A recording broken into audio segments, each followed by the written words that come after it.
1:13 del mediodía, sintonía habitual de La Caverna con Samuel Hernández. De nuevo, buenas tardes, Samu. ¿Qué tal, Zuri? Buenas tardes. Mucho misterio que tenemos aquí ahora. Adelante. Bueno, pues este espacio que siempre dedicamos los jueves un ratito aquí en esta casa, en Onda Cero, que como siempre te agradezco que des también estos minutos dedicados al misterio y para hablar de asuntos que tienen que ver. Estamos dando últimamente mucha caña al tema de la tradición, del folclore, y también, bueno, pues el hecho de estar aquí y de ser un pacense que ama muchísimo su ciudad, como es mi caso, pues también un poco de reivindicación. Hoy quiero también que sirva un poco de reivindicación, porque hay un edificio por ahí, perdido en la ciudad, pasa la gente por al lado, no nos damos cuenta de la importancia histórica que tiene, está ahí, que es el Molino de la Tarasca. Que bueno, si lo que dé tiempo al final, pues contaré la leyenda que se cuenta, pero antes, bueno, pues también pasar un poco por encima de una festividad que hemos pasado, que también tiene su zoología mística y que tiene su importancia. Y como siempre agradezco enormemente, porque yo tiro mucho también de los libros está también mucha sabiduría de los maestros, ¿no? Y hemos estado contando en estos últimos meses algunos hechos que tienen que ver con festividades que se celebran en los meses. Dentro de poco también, que San Juan, pues dedicaremos también una parte a San Juan, y estoy muy agradecido, pues gracias al libro de Fiestas Sagradas de Jesús Callejo, que lo lees, lo relees, y es bastante interesante porque encuentras bastante información, y este tipo de libros a mí me gusta tenerlos en mi biblioteca personal. Hemos celebrado el Corpus y vamos a hablar de ello. Pues sí, con los últimos días de mayo se encara el inicio del solsticio de verano. Ya vamos encaminados hacia ello, dentro de 2 semanas prácticamente, las festividades de San Juan, hasta el pensamiento actual de irnos de vacaciones. Hay gente que ya tiene sus vacaciones ya organizadas, ¿no?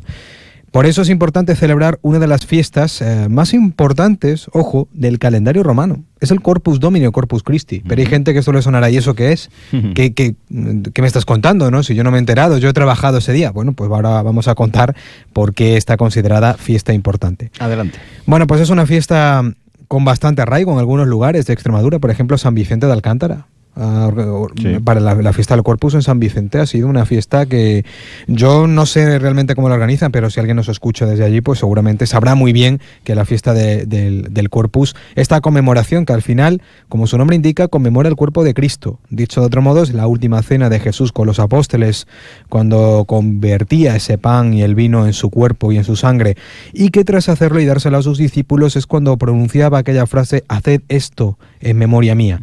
Bueno, pues esta fiesta, como bien dice Jesús Callejo en su libro, se potenció por la Contrarreforma en el siglo XVI como un modo explícito de contraatacar y combatir los efectos de la Reforma protestante promovida por Lutero y sus supuestas herejías, que dudaban y hasta negaban el milagro de la Eucaristía.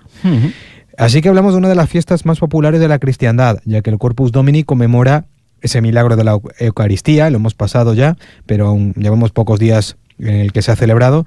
Se han celebrado también solemnes procesiones, se hacía así, de esa manera se celebraba, recorrían las calles de algunas ciudades. Por ejemplo, en Roma se hablaba, o creo que también sigue sucediendo a día de hoy, el mismo Papa preside esa procesión por las calles de la antigua Roma, pero también tiene una interpretación más mítica en torno a los sacrificios humanos, por eso de que el vino se convierte en sangre y las hostias consagradas que sudan sangre. Bueno, hay hostias que hacen sudar sangre, pero de verdad, no las que se dan en la iglesia. Sí. Bueno, ¿qué más cosas nos puedes contar? Bueno, pues vamos a entrar de lleno en la zoología mística alrededor del Corpus para que terminar hablando de ese edificio, de ese molino de la Tarasca aquí en Badajoz, que tiene que ver con la celebración del Corpus. Hay un dicho popular que dice: 3 jueves hay en el año que relucen más que el sol: Jueves Santo, Corpus Christi y el Día de la Ascensión. Esto convierte al Corpus en una de las fiestas más solemnes. Hace pocos lustros, este día estaba considerado hasta día no laborable, donde, bueno, como hemos dicho, se realizaba una gran procesión religiosa, se hacía presente en algunos pueblos y ciudades españolas, con criaturas que procesionaban y que sería más propio de un desfile de carnaval o del terror, porque se contaba que en esta procesión había presencia de gigantes y cabezudos en la mayoría, sobre todo en los cortejos de Cataluña, pero en otros muchos lugares de la península. Y es una procesión donde ciertos animales tienen bastante presencia en la simbología mística o mítica de esta festividad, como es el águila, el dragón, ahora hablaremos del dragón, una presencia muy fuerte, un animal mitológico, el buey, el león o la tarasca.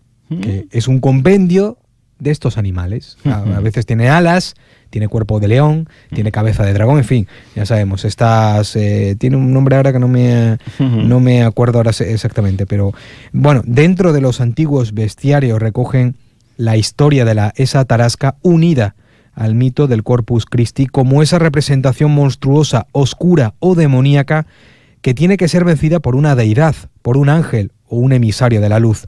Por eso el Corpus Christi es proclive a una manifestación teatral donde se representa un sacrificio, que es la de ese monstruo que acecha al pueblo, que devoraba a los vecinos de un pueblo. Y claro, tiene que ganar la luz ante esa oscuridad. La Iglesia tuvo que recurrir a una simple actuación teatral de género fantástico, si estamos hablando de un bicho que no existe, que no está catalogado como existente, aunque entra dentro de ese bestiario mítico, para engrandecer aún más su creencia.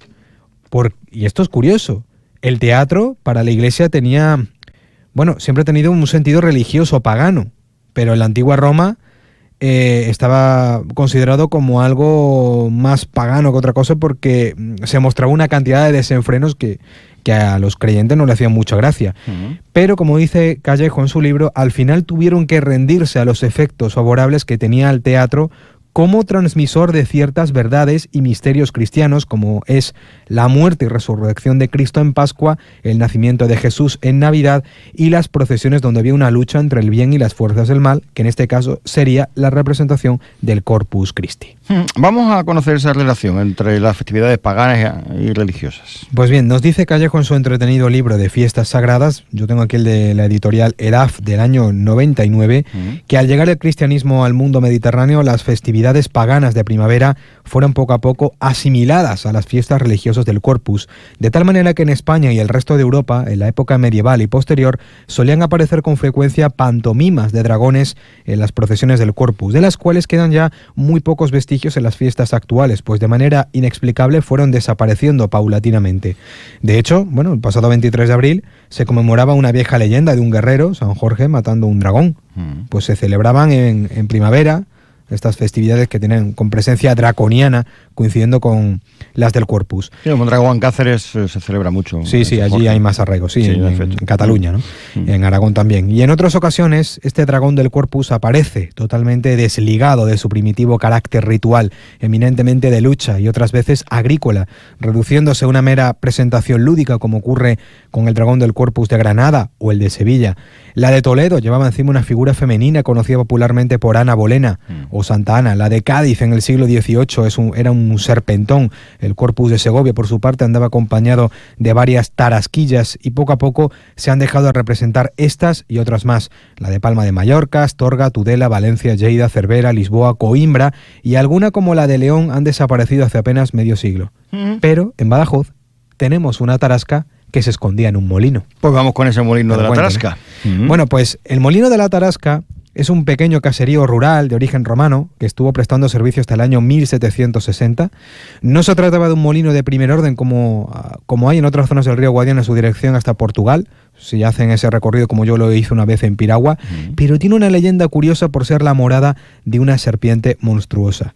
Esa serpiente se llamaba la tarasca. La tarasca procede de la tradición francesa. En el diccionario de la lengua española se le define a la tarasca como una figura de una serpiente monstruosa que se pasea en algunas partes de la procesión del Corpus. Pero ojo, la serpiente de la tarasca, yo no sé si esto lo has escuchado tú alguna vez, Uri, esto me lo contaba mi abuela, pero también un tío mío se encontró una vez con una sierpe, no sé qué tipo de especie es en concreto, que dice que reside por aquí en las zonas de Extremadura, que para defenderse del depredador o de alguien que quiere hacerle algo, mete la cabeza con un ganchito que tiene, mete la cabeza en la arena y te mete un latigazo que comúnmente era conocido como tarascazo.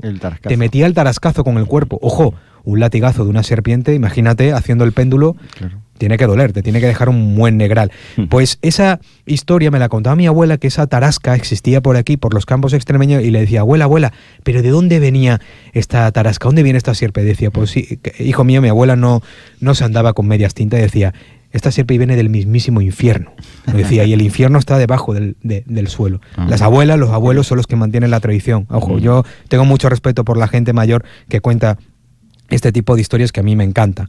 Bueno, pues este ser nace en un relato del siglo XIII, donde se cuenta cómo la tarasca aterrorizaba a los habitantes de un pequeño pueblo provenzal en el sur de Francia, a las orillas del río Ródano, y fue Santa Marta la que liberó a los lugareños de aquel acoso. En esta leyenda se la describe como un dragón cuyo cuerpo, más grueso que el de un buey y más largo que el de un caballo, era una mezcla de animal terrestre y de pez. Sus costados estaban provistos de corazas y su boca de dientes cortantes como espadas y afilados como cuernos. Esta fiera descomunal a veces salía de la selva, se sumergía en el río, volcaba las embarcaciones y mataba a cuantos en ellas navegaban. Teníase, por cierto, dice la leyenda, que el espantoso monstruo había sido engendrado por Leviatán, que es una serpiente acuática ferocísima, y por una fiera llamada onaco u onagro, especie de asno salvaje propio de la región de Galacia y que desde este país asiático había venido nadando por el mar hasta el Ródano y llegado a través del susodicho río al lugar donde entonces se encontraba. Y esta leyenda, Zuri, se expande no solamente por otras zonas de Europa, sino llega a nuestra península y tuvo bastante arraigo. Sí. Encontramos tarascas en Sevilla, en Granada y aquí en Badajoz, y no nos damos cuenta de que esa leyenda se esconde dentro de ese pequeño molino, un edificio que está ahí, en esta zona donde confluye además el río Ribillas, el Caramón. Ojo, le pueden preguntar a ustedes a un buen colaborador de esta casa, que es Álvaro Meléndez, que una vez me dijo que es una zona que ha sido como nuestro pequeño triángulo de las Bermudas particular. Un montón de crímenes han ocurrido y desapariciones misteriosas, y ahí es donde confluye la leyenda de este bicho, que ahora, para terminar, terminaremos con ese relato de una leyenda que él cuenta además en sus historias singulares de Badajoz. Pero tú fíjate a dónde llega el punto de esto de la tarasca, que la UNESCO decidió incluir a la tarasca en el listado del Patrimonio Oral e Inmaterial de la Humanidad. Por eso cada 29 de junio hay una festividad especial en la localidad provincial de Tarascón, dedicada a la tarasca y Santa Marta. Que a mí me encantaría estar allí presente para ver cómo la representan. Hay muchísimas menciones de la tarasca en España.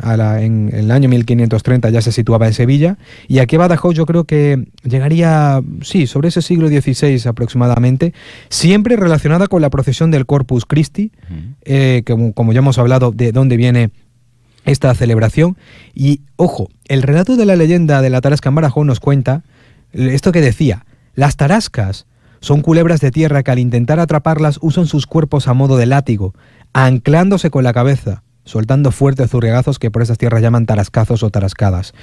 El molino de la tarasca fue constantemente morada de la figura de una serpiente monstruosa que siempre precedía a la procesión del Corpus, reptil al que de vez en cuando echan guinda los teólogos y rastrero animal del que dice un adagio, refrán o proverbio castellano que asiste de incógnito a todas las funciones populares. Eso se cuenta en el libro de Historias Singulares de Álvaro Meléndez. Has empleado el término tarascadas también, se emplea mucho en el mundo del fútbol. Cuando se hace una entrada muy brusca se dice tarascada también. Pues sigue contando el libro de Álvaro que gran fama alcanzó una de ellas, una de grandes dimensiones al parecer y apetito aún más voraz. Gran sentimiento debió dejar, si alguna vez se fue, para que su nombre perdure y aún lo haya fijado en una construcción antaño destacada y útil, y hoy resistiéndose a desaparecer, casi oculto en la tierra como el animal que le renombró. Es cierto, qué curioso que en toda esa zona que ha habido, como tú sabes, grandes inundaciones, pasamos por una riada que dejó una huella imborrable en esta ciudad, muchas casas se perdieron en esas aguas y el molino sigue ahí sobreviviendo, semienterrado. Qué curioso, ¿no? Un edificio histórico que no se ha caído, que ahí está. Bueno, pues esperemos que algún día, esto creo que la competencia es municipal, se recupere y se ponga en valor esta leyenda, porque ya digo, la gente pasa por allí y no se dan cuenta de la leyenda que hay. Las leyendas tienen un poco de ese pozo de verdad, de estas míticas figuras relacionadas con la celebración del Corpus. Hay una zoología maravillosa y parece ser que en Badajoz se realizaban como una procesión que alcanzaba la Puerta de Sevilla, Puerta de la Trinidad, por su convento, por donde los participantes salían disfrazados y se simulaban, porque esta es una connotación importante de las fiestas del Corpus, esas acechanzas del diablo, simulando su expulsión y retrocediendo a la luz divina. No me quiero despedir, Zuri, sin contarte la leyenda de la tarasca, que comenzaba a relatarse en medio de esas algarabías, esas jaranas que se montaban con esa festividad. Faltaban, y también se unía a ese motivo de la desaparición de algunos jóvenes en extrañas circunstancias. Ya sabes, los botellones de antes, los vapores del alcohol hacían cosas que, y los calores de estas fechas que ya estamos teniendo en Badajoz, la gente se tiraba al río. Cuando el río Ribillas era un río que de verdad tenía una confluencia y una tenía más caudal que el que tiene ahora, y la gente, pues como pasaba con el río Guadiana, se tiraba el río Guadiana y desaparecía, y por eso también nació la leyenda de la Dama Blanca y todo esto. Pero fíjate, la leyenda nos dice: corría el año 1480 cuando una noche oscura y lluviosa en la que caían rayos y truenos fueron a buscar a su casa al médico judío Cohen. Lo necesitaban en la Albuera para atender a un porquero. Cohen se negó, pero los 700 maravedíes que le ofrecieron terminaría convenciéndole, a pesar de que su esfuerzo de poco sirvió, pues aquel enfermo murió dulcemente después de tomar unas hojas de dedalera que el médico le administró. En el camino de vuelta, sus acompañantes y él aflojaron la marcha para descansar en las cercanías de la ermita de los mártires, cerca del puente de las Brujas, desaparecido puente ya, y aquella fuente de los Alunados, cerca también de donde está este río Revillas, donde confluye con el Calamón, y donde está cerca el molino de la Tarasca, y entonces escucha un ruido sobrecogedor. Los caballos comenzaron a relinchar, dando saltos de una manera tan enloquecida que Cohen, el médico no era buen jinete, cae al suelo en el mismo instante que un extraño animal, parecido a un dragón, lo apresó ante los asombrados y atemorizados ojos de aquellos testigos, que nada pudieron hacer cuando vieron como el médico era arrastrado en dirección a la fuente de los Alunados. Más tarde apareció ahogado. Los acompañantes del judío decían haber visto a un bicho huyendo a su guarida, a un molino cercano. En este molino se escondía un extraño animal llamado tarasca, largo como una serpiente, patas de oso, caparazón de tortuga y un gran aguijón en la cola, que solo salía en las noches de tormenta y lo hacía para devorar a la población. 1:30 de la tarde, te escuchamos en Informativos. Gracias, Samu. Gracias a ti, como siempre, Julio.